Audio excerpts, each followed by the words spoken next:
کہا، اتنی آسانی سے آپ یہ جاب نہیں چھوڑ سکتی مس گل، کیونکہ ابھی آپ کو یہاں کام کرتے ہوئے ایک دن نہیں ہوا اور آپ جاب چھوڑنے کی بات کر رہی ہیں۔ تو میں آپ کو بتاتا چلوں کہ یہ ممکن نہیں، آپ کو ریسٹ کی ضرورت ہے، آرام کریں۔ تعمیر سنجیدگی سے کہتا اٹھ کھڑا ہوا۔ گل نے ایک نظر اسے دیکھا اور چہرہ پھیر گئی۔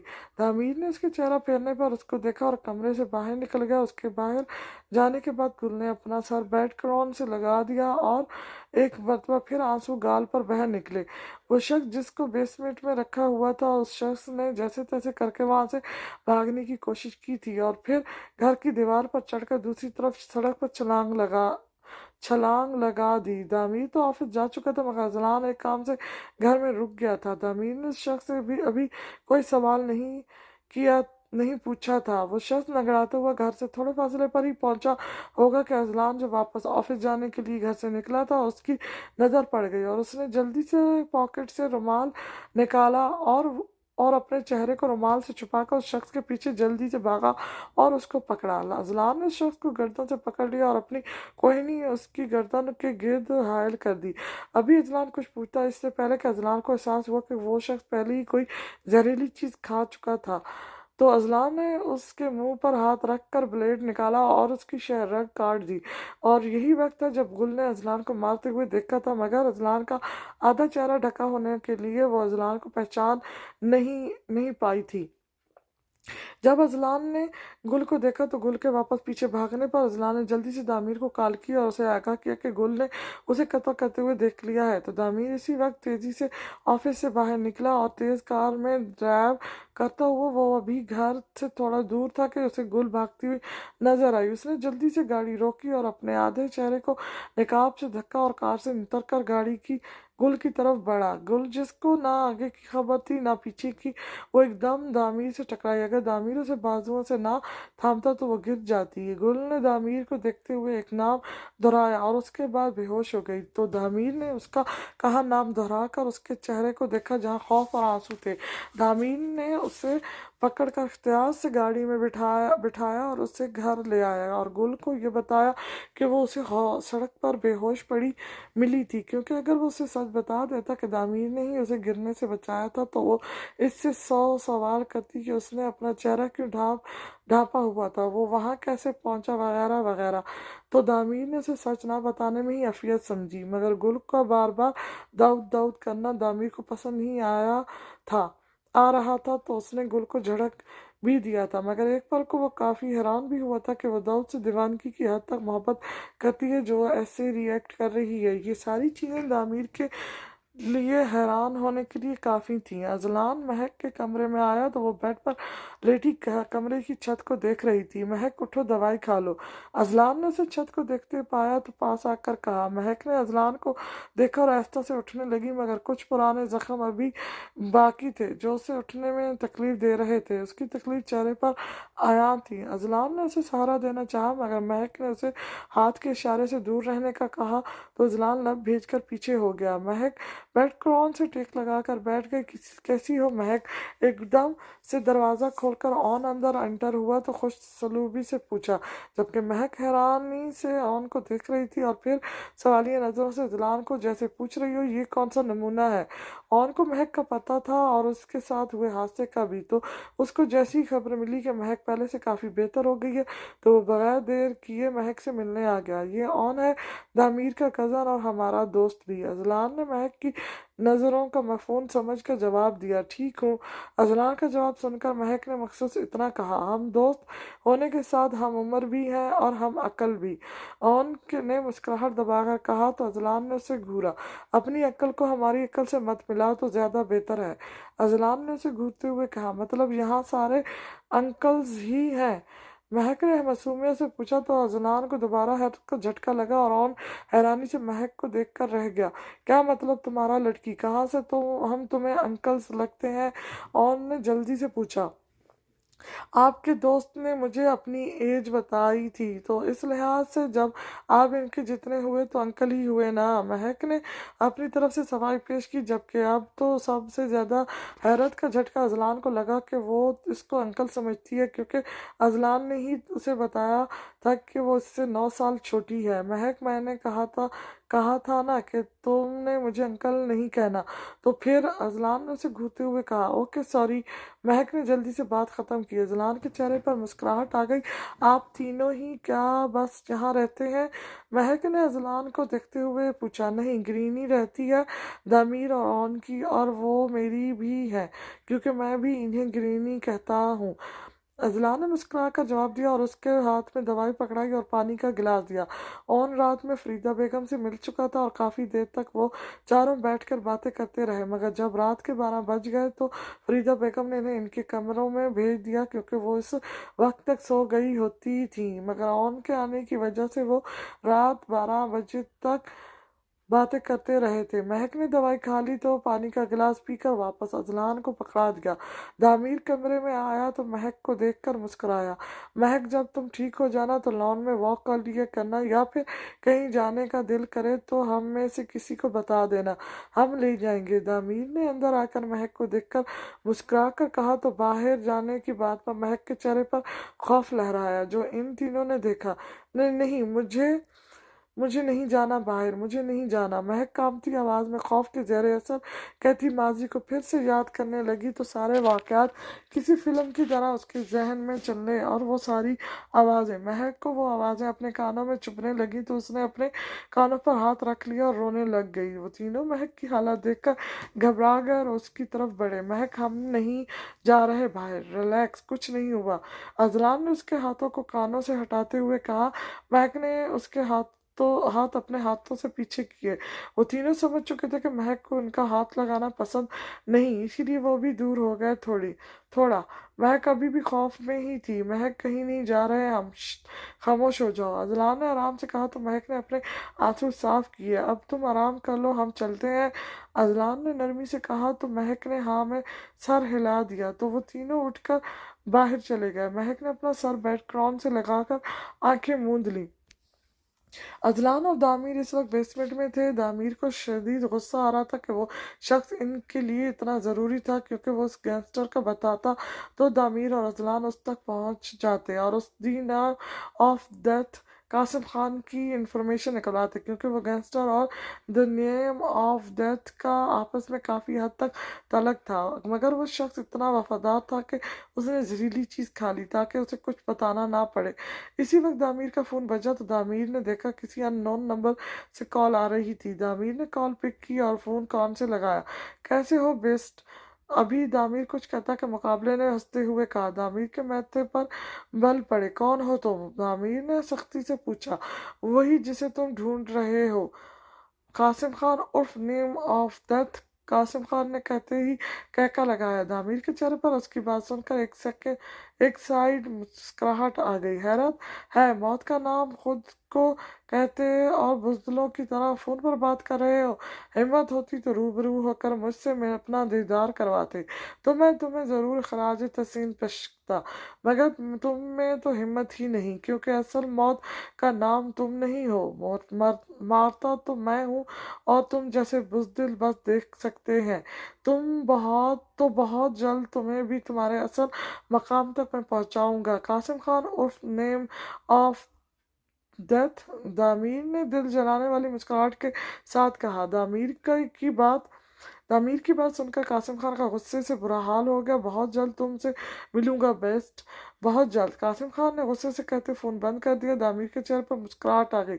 اب ہماری جیت ہم سے زیادہ دور نہیں اذلان، دامیر نے مسکراتے ہوئے اذلان سے کہا۔ اذلان کو پتہ چل چکا تھا کہ دامیر کس سے بات کر رہا ہے، اور یہ بات تو اذلان اچھے سے جان چکا تھا کہ دامیر کی کہی گئی باتیں ضرور قاسم خان کو غصہ دلائیں گی، اور یہی ہوا تھا۔ قاسم خان اس وقت شدید غصے میں تھا اور اس کا بس نہیں چل رہا تھا کہ وہ ابھی بیسٹ کو جا کر مار دے، مگر یہ آسان نہیں تھا، کیونکہ سچ ہی تو کہا تھا دامیر نے، اصل موت تو دامیر دیتا ہے، قاسم خان تو بس نام ہے، نیم آف ڈیتھ، ورنہ اصل خوف تو دامیر ہے بیسٹ، جس کو سوچ کر قاسم خان کے رونگٹے ایک پل کو ضرور کھڑے ہو گئے تھے۔